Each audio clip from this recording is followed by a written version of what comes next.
आणि अजून एक महत्त्वाची बातमी येते, अर्थातच मंत्रिमंडळासंदर्भातलीच ही बातमी आहे। केंद्रीय मंत्रिमंडळामध्ये रामदास आठवलेंना स्थान मिळणार की नाही याची उत्सुकता सगळ्यांना लागून राहिलेली आहे।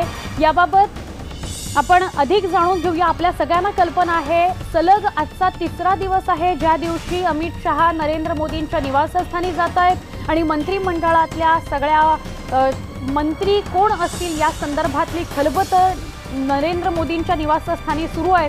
त्या अनुषंगाने रोज नवनव्या बातम्या समोर येत आहेत। रामदास आठवलेंना मंत्रिमंडळात स्थान मिळेल की नाही याविषयी चर्चा सुरू झालेल्या आहेत आणि या सगळ्या विषयी त्यांच्याशी म्हणजे रामदास आठवलेंशी संवाद साधला आमचे प्रतिनिधी प्रशांत लीला रामदास यांनी। पंतप्रधान नरेंद्र मोदी आज पद आणि गोपनीयतेची शपथ घेतील, त्यावेळेस त्याच्यासोबत मंत्रिमंडळात कोण असेल यावेळेस सगळी चर्चा सुरू झालेली आहे। माझ्यासोबत रामदास आठवले आहे ज्यांच्या नावाची चर्चा आहे आणि त्यांना मंत्रिपद मिळणार अशी जोरदार चर्चा आहे, त्याची थेट चर्चा करूया। सर, आपलं स्वागत आहे न्यूज 18 लोकमतमध्ये। सर, तुमच्या नावाची चर्चा आहे, आपण मंत्रिमंडळात सामील असाल म्हणून। मात्र मी एनडीएचा मेंबर आहे, त्यानंतर रिपब्लिकन पार्टी ऑफ इंडियाच्या वतीने मी महाराष्ट्राच्या सर्व जिल्ह्यामध्ये मी प्रचार केलेला होता। ऑल इंडियामध्ये मी 8-10 राज्यांमध्ये जाऊन त्या ठिकाणी नरेंद्र मोदीची भूमिका मांडली होती आणि दलितांची जी मतं आहेत ती दलितांची मतं ही इंडियाला मिळाली पाहिजेत आणि बीजेपीला मिळाली पाहिजेत या दृष्टिकोनातून मी प्रयत्न केलेला होता। नरेंद्र मोदींचे आणि माझे संबंध अत्यंत चांगले आहेत। देवेंद्र फडणवीस यांनी सुद्धा निवडणुकीमध्ये मी केलेल्या प्रचाराची स्तुती केलेली आहे आणि आपल्याला मंत्रिपद नक्की मिळणार असं त्यांनी मला सांगितलेलं आहे।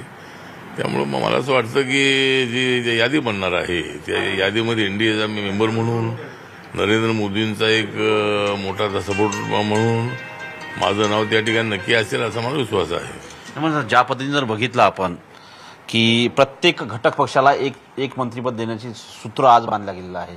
जसं शिवसेनेच्या वतीने अरविंद सावंत मंत्री होत आहे, शिरोमणी अकाली दलाच्या वतीने हरसिमरत कौर ज्या आहे त्या मंत्री होत आहे, तर आरपीआयच्या वतीने तुम्ही मंत्री व्हाल असं ठाम विश्वास आहे तुम्हाला?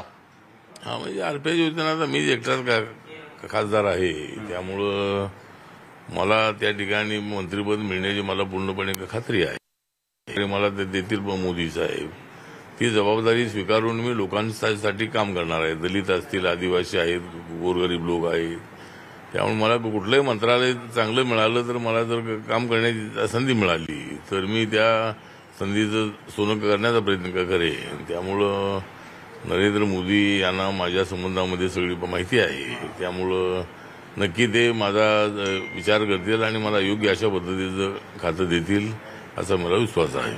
सर, आपण जसा उल्लेख केला की मुख्यमंत्र्यांनी आपल्याला विश्वास दिलेला आहे की तुम्ही पुन्हा एकदा मंत्री बनाल, काय चर्चा झाली मुख्यमंत्र्यांसोबत? नाही, मुख्यमंत्र्यांसोबत ही चर्चा झाली होती की ज्यावेळेला मी रिपब्लिकन पक्षाला एक जागा लोकसभेची सोडावी अशा पद्धतीचा आग्रह धरला होता आणि बरेचसे राज्यसभेतले जे नेते आहेत, अमित शहा आहेत, रविशंकर। बुलेटिनमध्ये बातमी पुण्यापासून।